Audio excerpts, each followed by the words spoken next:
Let's have a look at 9A. Here we want to calculate the total change in entropy. I'm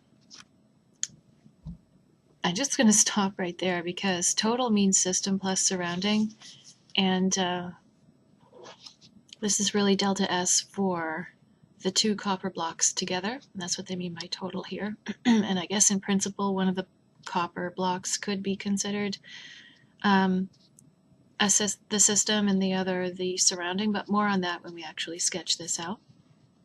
So in this I have two copper blocks. Whoops. Each of them has, losing my headset here, there we go. Each of them has a mass of 1 kilogram, and we're putting them together so they're going to be in thermal contact, and one is initially at 50 degrees Celsius and the other is at 0. They're placed in thermal contact in an isolated container. The specific heat capacity of copper is given, and we'll assume that to be constant over any of the temperature change range that occurs. And yeah, we need to find out what the delta S is for this. So let's put this away and turn that over and sketch this out. So this is number 9, question number 9 in our series of exercises that we've been working on. And I've done it out in Scratch.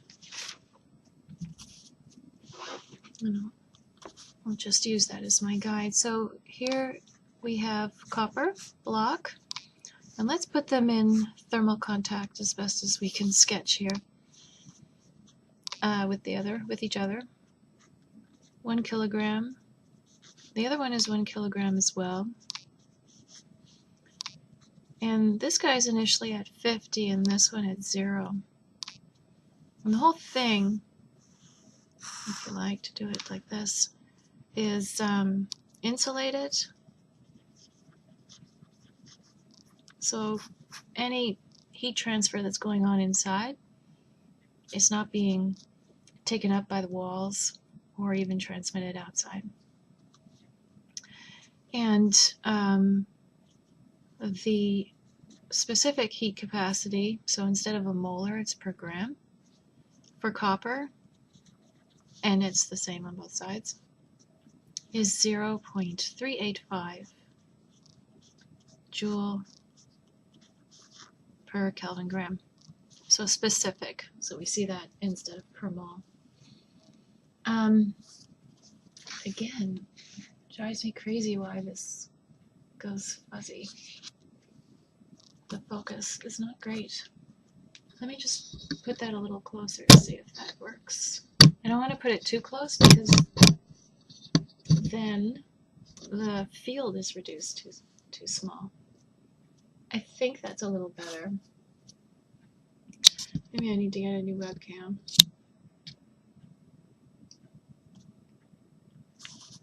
Okay, let's just continue. So that's the specific heat capacity. All right, so how do you do one of these? They're in thermal contact. We know intuitively that this one is going to cool down. This one's going to heat up. And I'm going to lower this just a wee bit more. Oh, I think that did it. Aha. Okay, now we're talking. So, don't change. Yeah, so this one, and let's draw a little line down here and a little line down here.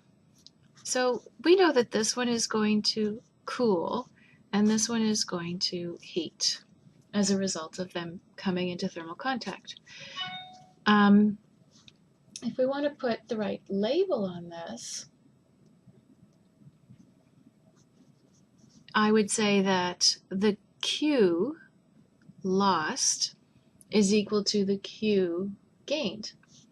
So Q lost, I would call that the minus Q for, and there's an imaginary line going down here, so this is for the copper that's initially at 50. and that's equal to the Q gained. If I had two different metals here, or say I had a piece of metal and water, that would just allow me to write better labels here, and I would say minus Q, say if it was hot copper dropping into water, I would put minus Q Cu is equal to plus Q H2O, just to differentiate. So again, an imaginary line going down here, so that we know this refers to the initial hot copper and this one to the initially cold copper. What does Q equal? Q is NCP delta T, correct? Constant pressure. It doesn't explicitly say constant pressure, so how do you know? Well, because these are things that are just happening, you know, on the bench. It's not in a hermetically sealed container where there are gases being generated and therefore a pressurized system. So this is a constant pressure change. And the Q at constant pressure is my enthalpy. And so this is, yeah, and I'm going to have to keep the negative sign going. So this, normally I would write N for number of moles, N Cp delta T. But I don't have a molar Cp, I have a specific. So that's why I'm going to write M for mass.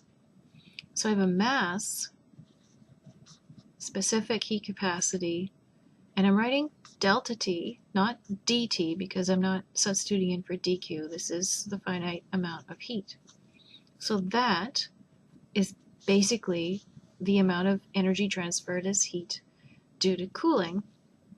Of course, is going to equal, in an insulated system, the mCp delta T on this side, which is for the initially cold copper. So that'll be equal to whatever's gained.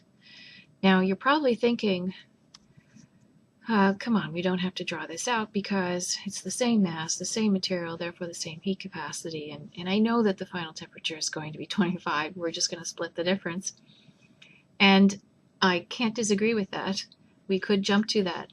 But, and you know where I'm going with this, in another kind of question where it's not the same metals, but two different heat capacities, they're not the same mass, two different masses, then this approach, again, which is key, we're learning problem-solving approaches, will serve you. Okay, so the big concept here is that Q lost is Q gained, and we're going to work with masses instead of moles. And now I will look at this and simplify if I can. So there will be questions in which the mass is exactly the same value, and because of the equal sign I can cancel. In this case, it is the same material, and therefore same materials have the same heat capacities. So in fact, the amount by which this cools is going to equal the amount by which this heats up, and by amount I mean the degree change. So what is a delta T? What is a delta T? A delta T is, so let's do this. A delta T is T final minus T initial, but that's the T initial for the initially cold. And so I know that that's 50 degrees Celsius. That's equal to T final minus T initial, where this T initial is the 0 degrees Celsius. The T final is the same because by definition, and I'll just put it down here so everyone's on board. So when thermal equilibrium is reached or established, in any kind of question similar to this one, the T final, and I'll write that out, is the same for, and I usually have two things, for the two, can I call them items? Here, copper, copper. Two masses, I suppose, in thermal contact. So whatever is in equilibrium with each other is going to have, by definition, the same final equilibrium temperature. Fair enough? Makes sense, right? Okay, so let's break open these brackets. And so TF is basically my single unknown in this equation. Okay, I want to, I don't have to do this here on a delta T. But if I did, I would change that to Kelvin. I just do as a rule. 50 and 273. So that's 323. And this, of course, is 273. Okay, let's open the brackets and finish this. So that'll be a negative T final plus a T initial, or in other words, since I know what T initial is, it's this minus T final equals T final minus 273. I bring that over there, over here, and then I have 2 times T final. And if I bring that over there, I have 323 minus 273. I know it's going to be, I know it's 50 and 0, and I'm breaking at 25. It's 298.15. And therefore, sorry, I did that wrong. I'm jumping to the final answer in my head. Sorry. I'm just pounding the paper here trying to find my calculator.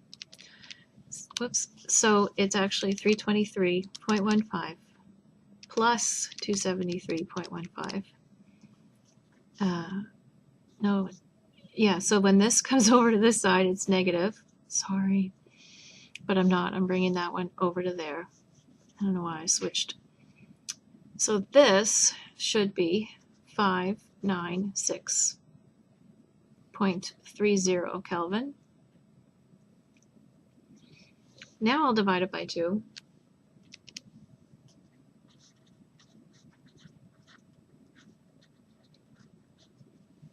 This speaks to the point I was mentioning earlier in another exercise about when we know what the answer is, and sometimes we write gobbledygook in the middle.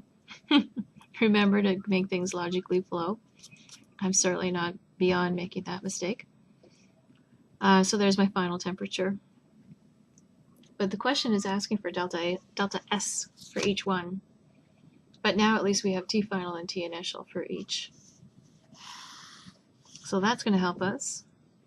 Delta S for this whole process is going to equal the change in entropy from the copper that was, again, this is a tutorial, so I'm writing this out, initially, I'm going to call them hot and cold, plus the change in entropy from the copper block that underwent a change but was initially at 0 or cold. Okay. And over here in the margin, let's think about what that formula is going to be for entropy. And again, I say again because we've been doing a few of these here in this series, ds dq reversible over temperature. But I know that the dq in this case, dq reversible in this case, is 1 at constant pressure. and a Q at constant pressure is the enthalpy. And the enthalpy is normally in moles with a molar heat capacity, but this is a specific heat capacity with a mass. I won't have enough room there, so I'll continue down here. A mass times my heat capacity, dt, so that when I integrate this, the delta S formula that I come up with is a mass constant, Cp constant over the temperature range, left with 1 over T dt.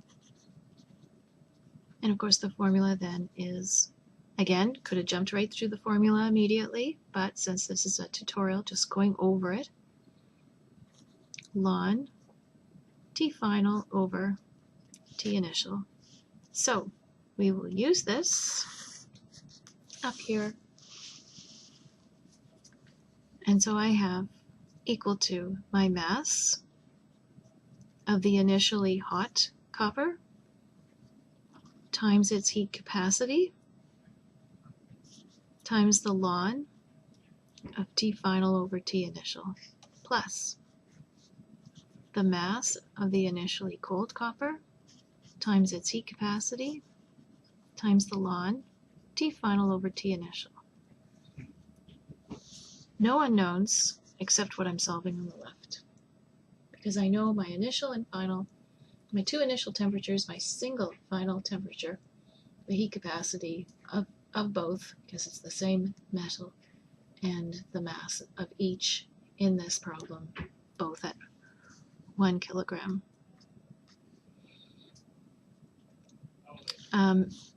Because they're the same, I could factor them out, but I'm just going to, again, continue this problem as if, in a way that would apply to any similar type of question. So, 1 kilogram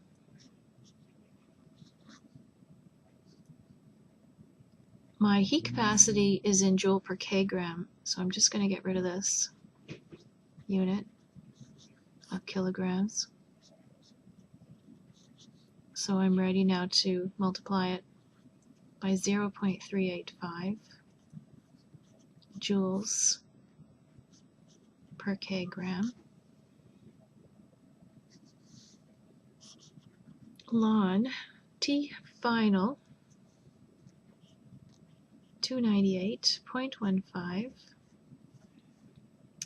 and the initial, it was initially at 50, 323.15.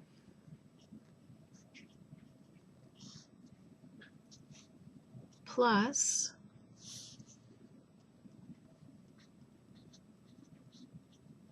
one kilogram. I know, drawing this out, but you're kind of spending time with it when you do it like this, drawn out. You spend more time thinking about what you're doing and reducing the risk tremendously of making a silly error or any error at all. The final temperature, the same as above, 298. And this one was initially at 0 Celsius, so 273.15 Kelvin. Okay, delta S equals, quick check on the units.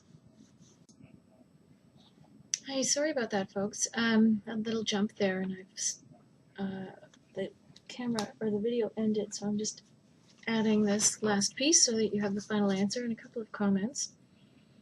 So where we just left off abruptly, we were right here. So just did the calculation. A couple of things I wanted to point out. This one up here is a fraction, it's less than 1, so the ln of that will be negative, and that's where you get, that's where the negative comes from, numerically at least, for the delta S term here. We expect this term to be negative because you are cooling piece of copper, and this copper was heating from 0 to 25, and this guy was cooling from 50 to 25. The other thing I want to point out is that they're not exactly the same. If you do too much trimming of your sig figs along the way, you may lose that subtle difference, but it is significant, and that's important. They are significantly different because this is not 0, or I should say, and therefore this is not 0. This question specifically in the question doesn't ask you to rationalize this answer, but I think it's a good idea that you're prepared to do so. So I think it's really interesting in its own way that you have same mass, kilogram, exactly the same material, coppers, the same heat capacity, and exactly the same delta T, but, and obviously same final temperature. The only difference here was the starting point. And so I think given the experience of this question and you thinking a little more deeply about it, you would be prepared to address a comment, say on the exam, about this kind of situation, like state your expectations on the relative entropy changes for a kilogram of copper in each of these situations. One is cooling 25 degrees and the other is heating 25 degrees from 50, from 0 respectively. Do you expect the change of disorder to be the same, different? Why not? So I think that's kind of cool. Anyway, so we'll leave that there and we'll move on. Hey, sorry about that, folks. A little jump there, and the camera or the video ended, so I'm just adding this last piece so that you have the final answer and a couple of comments. So where we just left off abruptly, we were right here. So just did the calculation. A couple of things I wanted to point out. This one up here is a fraction, it's less than 1, so the ln of that will be negative, and that's where the negative comes from, numerically at least, for the delta S term here. We expect this term to be negative because you are cooling a piece of copper, and this copper was heating from 0 to 25, and this guy was cooling from 50 to 25. The other thing I want to point out is that they're not exactly the same. If you do too much trimming of your sig figs along the way, you may lose that subtle difference, but it is significant, and that's important. They are significantly different because this is not 0, or I should say, and therefore this is not 0. This question specifically in the question doesn't ask you to rationalize this answer, but I think it's a good idea that you're prepared to do so. So I think it's really interesting in its own way that you have same mass, kilogram, exactly the same material, coppers, the same heat capacity, and exactly the same delta T, but, and obviously same final temperature. The only difference here was the starting point. And so I think given the experience of this question and you thinking a little more deeply about it, you would be prepared to address a comment, say on the exam, about this kind of situation, like state your expectations on the relative entropy changes for a kilogram of copper in each of these situations. One is cooling 25 degrees and the other is heating 25 degrees from 50, from 0 respectively. Do you expect the change of disorder to be the same, different? Why not? So I think that's kind of cool. Anyway, so we'll leave that there and we'll move on.